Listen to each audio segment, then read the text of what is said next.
여러분 안녕하십니까? 물소리 개짖는 소리 연구소 김도균입니다. 오늘 아주 재밌는 뉴스 두 개가 나와서 소개할까 합니다. 먼저 문재인 전 대통령부터 얘기를 해보겠습니다. 문재인 대통령이 자신을 다룬 다큐멘터리 문재인입니다 인터뷰에서 이렇게 밝혔다고 합니다. 5년간 이룬 성취 순식간에 무너져 허망하다 이렇게 소감을 밝혔다고 하네요. 그러니까 5년간 무언가를 스스로는 많은 성취를 이루었다 이렇게 생각하는 모양입니다. 근데 이제 과연 무엇을 이루었느냐 성취 5년간 이룬 성취가 뭔가 이렇게 생각해 봤을 때 제가 봤을 때는 이룬 것은 한 가지 있습니다. 최저임금 인상이죠. 불퇴 전의 성취라고 하면은 최저임금 인상이다. 최저임금이 인하 거꾸로 갈 수는 없으니까 이것은 돌이킬 수 없는 성취라고 할 수가 있겠습니다. 이명박 대통령은 버스 중앙차로제 이것을 이루었죠. 아주 영향이 큽니다. 장기간에 걸쳐 국민들에게 많은 편익을 주는데 문재인 대통령은 최저임금을 받는 그러한 예를 들어서 최저임금 받는 사람들이 이제 청소하시는 분들, 아파트 집합 건물에 청소하시는 분들이 대부분 최저임금을 받더라고요. 최저임금을 받아서 이렇게 생활하고 또 중간정산 요새 안 되지만 중간정산 또 해주기를 희망하고 그러다 보니까 한 달 봉급이 이제 큰 것이고 최저임금 몇 프로 올리면 그것이 그런 분들에게는 크다 이렇게 되는 것이고 성취란 건 최저임금의 혜택을 받는 사람들의 성취가 있겠습니다. 그리고 두 번째로는 이제 정규직으로 전환됐던 일부의 사람들, 분명히 그들에게는 혜택이 주어진 것으로 생각합니다. 그리고 이제 여러 가지 국가에 뭐 다 이렇게 열거할 수는 없지만 태양광으로 해서 덕을 본 사람들 또 여러 가지 나라의 나랏돈이라는 게 사실은 없죠. 다른 사람이 냈던 세금이죠. 다른 사람의 돈으로 내 통장에 모르게 보조금이 들어오는 사람은 분명히 늘었을 것으로 생각합니다. 그러한 일부 보조금을 받는 사람들, 정규직으로 전환됐던 사람들, 최저임금을 받다가 이제 최저임금을 인상이 되어서 형편이 나아진 사람들, 그거 말고는 과연 5년간 이룬 성취가 뭐가 있는지 잘 모르겠습니다.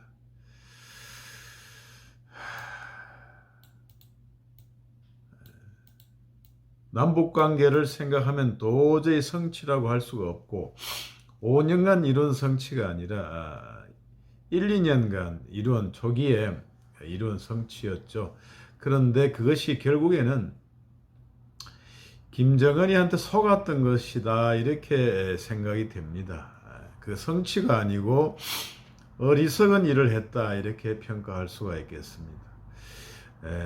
젊고 야심만만하고 엄흉한 김정은이에게 속은 것이 아니냐 이렇게 평가하는 게 맞지 않을까 이렇게 생각이 됩니다. 지금까지 뭐 북한의 미사일이나 핵무기라든가 뭐 여러 가지 핵무기 운반 수단 이런 걸 보면은 우리가 5년 동안 이렇게 대북 평화 쇼를 하고 뭐 비핵화를 한답시고 온갖 뭐 희망에 부풀어 있을 때 속으로 다 실험, 기술 개발, 핵기술, 운반 기술을 개발했다고 보는 게 타당하지 않겠나 싶습니다. 윤석열 정권 들어오거나 이 기간 동안에 그거를 한꺼번에 다 개발했을 리는 없고 5년 동안 몰래 숨어서 계속 연구해 오지 않았느냐 이렇게 보는 것이 타당한데 대북관계에서 5년간 이룬 성취가 있었다 이렇게 생각하면 오산이죠. 그리고 뭐 나머지 뭐 있나요? 부동산 문제는 말할 것도 없고 김현미 장관이 아파트가 빵이라면 밤새워서라도 빵을 굽겠다고 했던 것이 기억이 납니다. 모든 분야에서 자유의 후퇴죠. 자유의 후퇴. 가장 큰 것이 뭐냐? 부동산이잖아요. 국민의 재산 중에서 가장 큰 게 부동산인데 부동산을 그렇게 세금이라든가 수요 억제 정책으로 못 사게 만들고 세금을 뺏어가고 이것이 어떻게 성취라고 할 수 있겠는가? 공산주의 사회주의로 통제 경제로 가는 게 성취냐 이렇게 생각이 되면 성취한 게 전혀 없다. 앞에 말한 몇 가지 최저임금, 정규직으로 전환된 사람들, 지원 그리고 국가로부터 다른 사람이 낸 세금으로부터 지원을 받아 사는 사람이 증가했다. 이런 거 말고는 성취가 없다. 이렇게 평가하고 싶습니다. 특히 부동산이라든가 국민의 사실은 국민의 생명과 재산이잖아요. 생명권, 재산권인데 생명은 신체의 자유하고 목숨이죠. 마음대로 이사가고 하는 것들 그리고 재산인데 그 재산을 묶어서 힘들게 했다. 취득하지 못하게 했다. 이렇게 하면 자유의 반은 이제 없어진 셈이죠. 무슨 15억 아파트 초과 주택은 담보대출도 금지하는 이런 해괴한 정책도 만들었고 부동산 토지거래 허가제 토지거래 아파트 부지가 어떻게 토지거래 허가제에 토지에 해당될 수가 있겠습니까? 지금도 시행하고 있죠. 강남 3구 뭐 원래 토지거래 허가제라는 건 아파트 부지를 말하는 게 아니고 저기 그린벨트 해제라든가 여러 가지 저기 개발 지역에 이제 토지가 이제 폭등을 하니까 그것을 이제 허가를 받고 살아가는 건데 아파트 부지는 원래 해당되는 게 아닌데 희한한 제도를 또 도입을 해서 토지 거래 허가를 냈지요. 15억 초과된 것은 이제 나라의 허락을 받고 아파트를 사야 되는 이런 해괴한 공산주의 사회에서나 있을 법한 정책을 시행했는데 무엇을 성취했다는 것인지 알 수가 없습니다. 그리고 또 뭡니까? 무슨 4대강 4대강을 원위치 4대강을 이제 원위치 하려고 하다가 다 하지는 못하고 무산됐는데 그게 성취라고 할 수 있겠습니까? 전라도 쪽에서 지금 가뭄이 들어가 죽을 지경이라고 보도가 나오는데 참 착각도 너무 심하다 이런 생각이 듭니다. 이렇게 다른 사람의 일반인들의 어떤 견해에 자기를 맞추는 게 부족해서 어떻게 대통령을 하나 이런 생각이 들고 그래서 이제 노무현 대통령이 당신은 정치 안 하는 게 좋겠다 이렇게 조언을 해줬던 것이 아닌가 이렇게 생각해 볼 수가 있겠습니다. 아무튼 도무지 이해할 수 없는 그런 인터뷰를 했다 이런 생각이 들고 또 한 가지 다른 기사도 보겠습니다. 태영호 의원이 오늘 참 여러 가지 충격적인 그런 얘기를 했습니다. 저는 태영호 의원의 견해에 공감 가는 부분이 많이 있습니다. 태영호 의원이 백범 김구 선생에 대해서 북한을 모르는 사람들이 그걸 봤을 때는 김구 선생이 통일을 위해서 노력했다고 하겠지만 북한의 대남 전략 전술을 아는 사람 입장에서 봤을 때는 김구 선생이 김일성의 통일 전선 전략에 당한 것이다 이렇게 주장했습니다.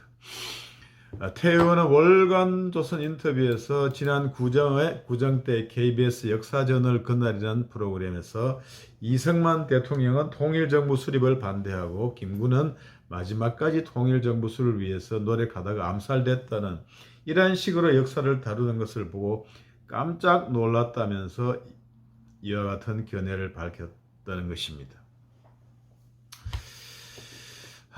김구 선생이 뭐 통일을 위해서 노력했다고 하는 거에 누가 다툼이 있겠습니까? 그러나 한편으로는 김구 선생이 또 김일성의 전략에 당한 것이 아닌가 이렇게 태 의원은 본다는 거죠. 충분히 그렇게 평가할 여지가 있는 것입니다. 우리가 여기서 한 가지 생각해 볼 것이 있죠. 김구라든가 김구가 아니죠.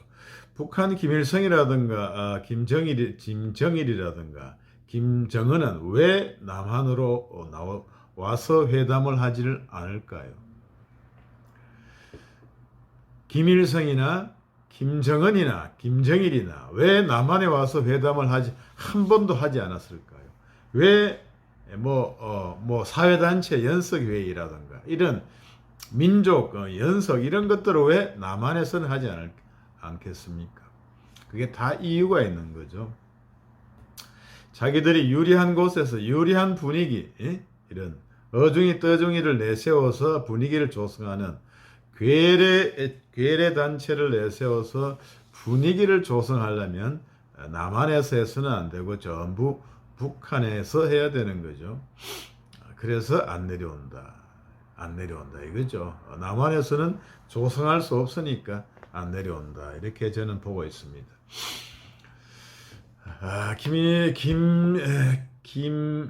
이승만 대통령이 북진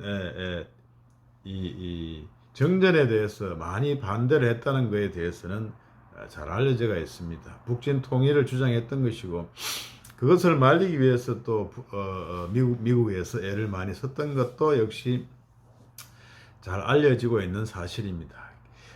김구 선생이나 이승만 대통령이나 통일을 간절히 원했던 것은 마찬가지죠. 다만 이제 공산주의자들의 어떤 술책에 대해서는 김구보다는 이승만 대통령의 어떤 인식이 더욱더 예리하지 않느냐 이렇게 지금 와서 생각해 볼 수가 있겠습니다.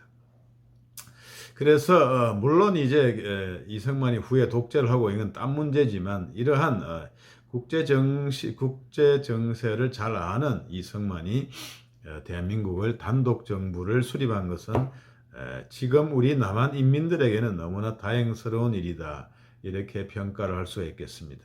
지금 예를 들어서 김일성을 국가 원수로 해서 거기에 통합되었다고 한번 생각을 해보세요. 그러면 오늘날 우리들의 삶이 어떠하겠습니까?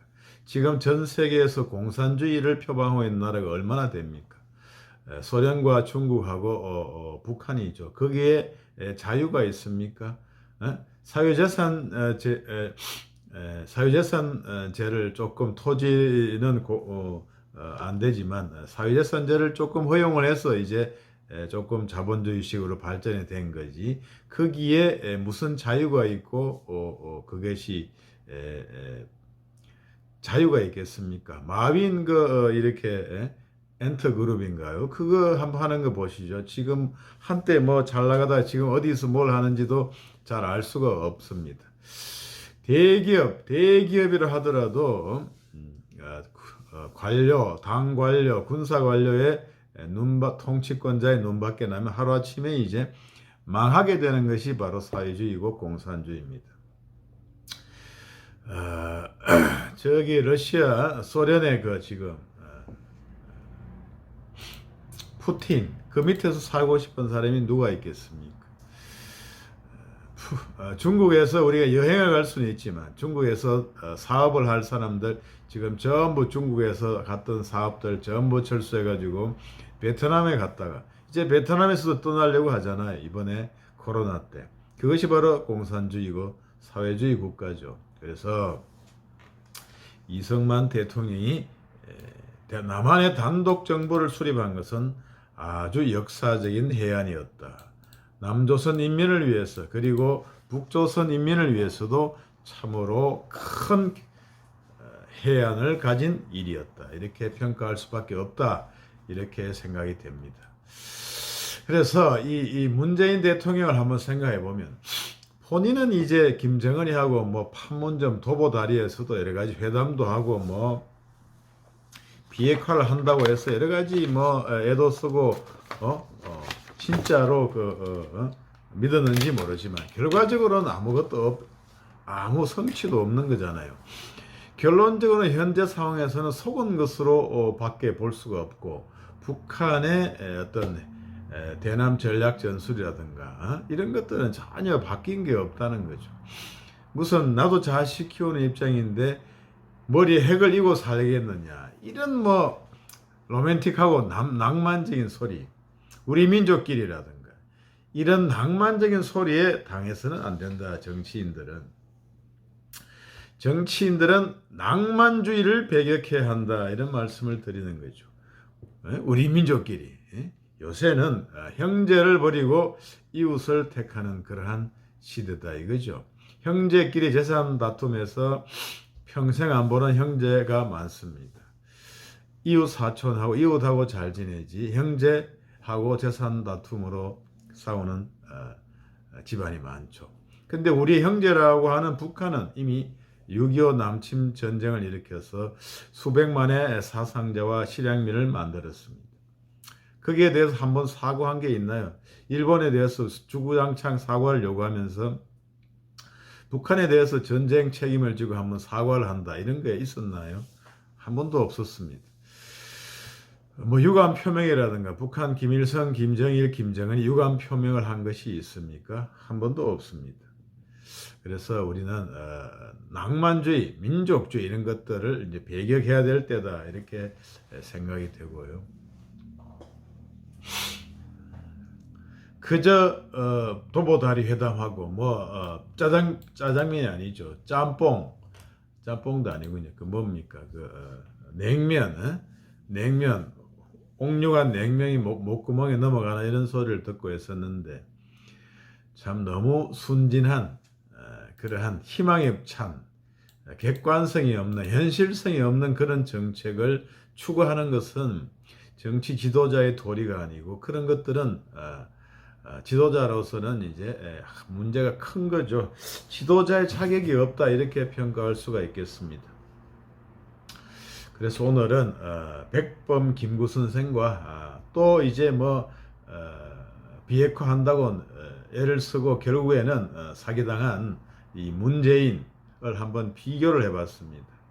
과연 문재인의 어떤 대북 정책이 타당했던 것인가? 지금 생각해 보면 사기당한 것에 불가능한 게 아닌가? 왜 사기를 당하나? 내 혼자 사기를 당하면 뭐 관계없지만 5천만 남한 인민을 가지고 도박을 하고 사기를 당하면 안 된다. 이런 거죠.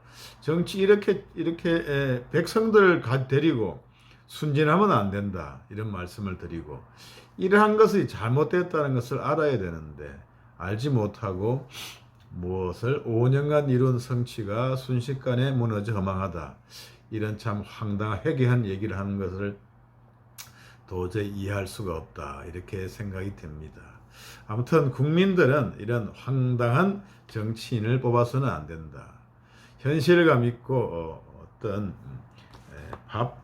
자식들 밥 안 굶기는 그러한 아버지 가장처럼 그러한 현실적이고 실질적인 그러한 대통령을 뽑아야 된다. 이런 생각을 한번 해봤습니다. 이상 물소리 개짖는 소리 연구소 김도균입니다. 여러분 구독, 좋아요 부탁드리겠습니다. 감사합니다.